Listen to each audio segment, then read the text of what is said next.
देखिए, ये तो लोगों का भ्रम है कि हमारी जाति का नेता जीतेगा तो मेरा या मेरे परिवार, मेरे समाज का भला होगा। अगर ऐसा होता तो बिहार में पिछले 40-50 सालों में करीब करीब हर जाति के लोग मुख्यमंत्री बने हैं। आप सिर्फ जाति के नजरिए से देख लीजिए।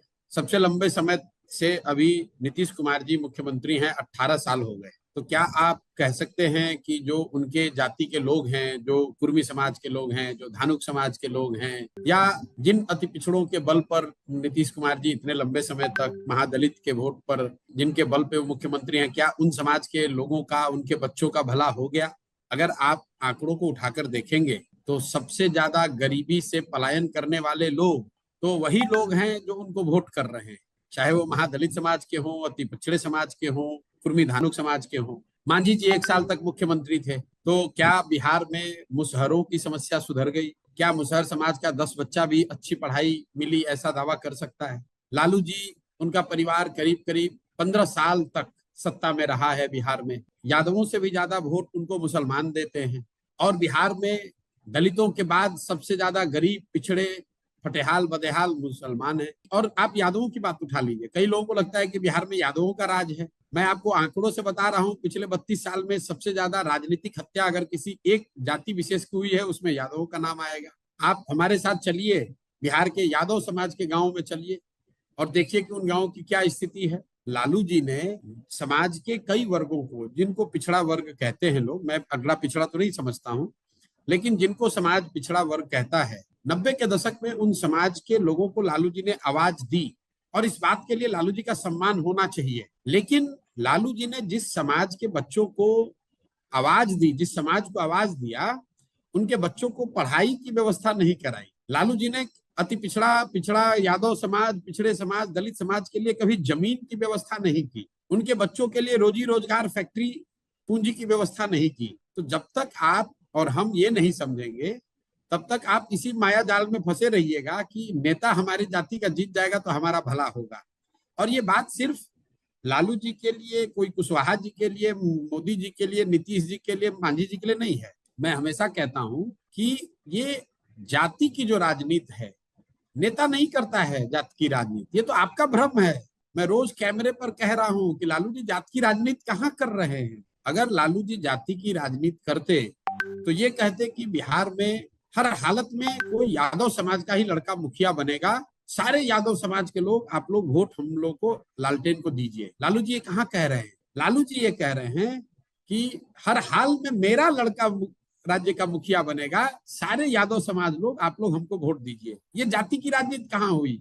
ये तो बच्चे की राजनीति हुई, ये तो अपने परिवार की राजनीति हुई, अपने स्वार्थ की राजनीति हुई। जाति में तो आप और हम उलझे हैं। कोई मिश्रा जी हैं, कोई कुशवाहा जी हैं, कोई मांझी जी हैं, कोई पासवान जी हैं। जो जिस जाति का नेता है, नेता अपनी चिंता कर रहा है, अपने बच्चों की चिंता कर रहा है। जाति में आप और हम उलझे हुए हैं। नेता जाति की चिंता नहीं कर रहा है, नेता अपने बच्चों की चिंता कर रहा है। तो मैं जनसुराज में इतना ही बता रहा हूं कि भाई, अगर लालू जी को अपने बच्चों की चिंता है, पासवान जी को अपने बच्चों की चिंता है, मांझी जी को अपने बच्चों की चिंता है, तो मेरे भाई, एक बार तुम भी अपने बच्चों की चिंता कर लो। क्योंकि अगर अपने बच्चों की चिंता नहीं करोगे तो लिख के रखो, चाहे मिश्रा जी जीत जाए कि कुशवाहा जी जीत जाए, नदीम जी जीत जाए कि नौशाद जी जीत जाए, यादव जी जीत जाए कि कुशवाहा जी जीत जाए, तुम्हारे बच्चों की चिंता कोई नहीं करेगा।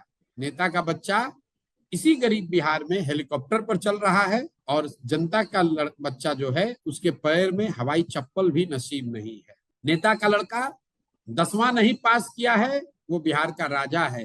आपका बच्चा मैट्रिक कर लिया, बीए कर लिया, एमए कर लिया, उसको चपरासी का भी नौकरी नहीं मिल रहा है। और इसमें कहीं कोई गलती नहीं है। हर व्यक्ति को अपने बच्चों की चिंता होनी चाहिए। तो जनसुराज अभियान में आपको यही बता रहे हैं कि भाई मेरे, आपने जाति पर वोट दिया, आपने विचारधारा पर वोट दिया, आपने दल पर वोट दिया, आपने नेता का चेहरा देखकर वोट दिया, आपने मोदी को हराने के लिए लालटेन को जलाया, लालटेन को रोकने के लिए मोदी का कमल खिलाया। एक बार प्रशांत किशोर की बात मानो, एक बार अपने बच्चों का चेहरा खिले, अपने बच्चों का जीवन सुधरे, इसलिए अपने बच्चों का चेहरा देखकर वोट दो। और अगर दोगे तो चाहे यादव को दो या मुसलमान को दो, दलित को दो कि ब्राह्मण को दो, आपके बच्चों का जीवन सुधरेगा ही सुधरेगा। क्योंकि जो बात मैं बता रहा हूं, लोकतंत्र में आप वोट किसको देते हैं इसका कोई महत्व नहीं है, वोट किस बात के लिए देते हैं इस बात का महत्व है। अगर वोट आपने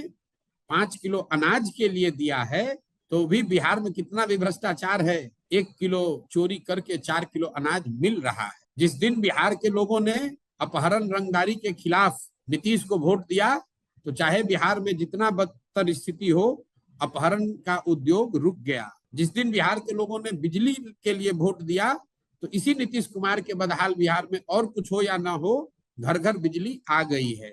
जिस दिन पूरे देश के लोगों ने राम मंदिर अयोध्या में बनाने के लिए वोट दिया तो आपके गांव पंचायत में फैक्ट्री लगी हो न लगी हो, सड़क विद्यालय अस्पताल बना हो न बना हो, अयोध्या में राम मंदिर बन गया है। आपने वोट दिया कि मोदी जी ने गुजरात में देश में बड़ा विकास किया है, तो गुजरात में विकास हो रहा है और बिहार से आपके हमारे बच्चे जाकर गुजरात में सूरत में नौकरी कर रहे हैं। ये उदाहरण आपको इसलिए दे रहा हूं कि इस बात को आप समझिए। जिस बात के लिए भी आप वोट दीजिएगा, मोदी को दीजिए, नीतीश को दीजिए, लालू को दीजिए, जिस चीज के लिए आपने वोट दिया वो काम थोड़ा कम या ज्यादा आपका होगा। बिहार में 18 महीना की पदयात्रा में 5,000 गांव में मैंने जाकर लोगों को एक सवाल जरूर पूछा है कि अपने बच्चे के सर पर हाथ रखकर बताओ कि क्या तुमने कभी जीवन में पढ़ाई के लिए, अपने बच्चों के पढ़ाई के लिए वोट दिया। आज तक 5,000 गांव में किसी एक व्यक्ति की भी हिम्मत नहीं पड़ी जिसने ये कहा हो कि मैंने पढ़ाई के लिए वोट दिया। तो भाई, जिस चीज के लिए वोट दिया वो मिल रहा है और जिस चीज के लिए वोट नहीं दिया वो नहीं मिल रहा है। इतनी बात बता रहे हैं।